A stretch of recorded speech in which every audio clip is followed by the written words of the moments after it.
Mama, Happy Valentine's. Dapat magde-date kami sa Manila, pero inibitahan ako ni Kong Maricar, cannot say no, para makaharap ko kayo. At the same time, makapangampanya na rin ako dahil ako po ay kandidato muli pagka-senador. So mga kababayan, para nakita niyo po yung ating mga accomplishments sa Senado, para po sa nakita niyo sa ating video, no? Si Senator Bong Revilla ay dating vice-gobernador ng lalawigan ng Cavite, naging gobernador ng lalawigan ng Cavite, naging BRB chairman, naging senador noong 2004. You made me number 2 senator.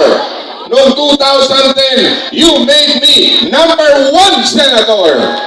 Pero simula po nung ako'y naging number 1, nakala tatakbo ko for higher position, doon na nagkalintik-lintik si Bong Revilla. Kinulong, pinagdusa ng 4 na taon, 6 na buwan na walang kasalanan. Pero mabait pa rin ang Diyos. Lumabas ang katotohanan at nalinis ang pangalan ni Bong Revilla. Kaya mga kababayan, sa dami man pagsubok na dumaan sa buhay ko, ako, si Bong Revilla, kailanman hindi nakalimot sa inyo mga kababayan ko. Dahil utang ko sa inyo kung bakit narito si Bong Revilla.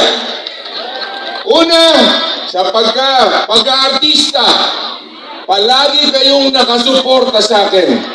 Tumakbo sa pagka-senador, palagi kayong nakasuporta sa akin. Larangan ng pelikula, telebisyon, public service, palagi kayong nandyan.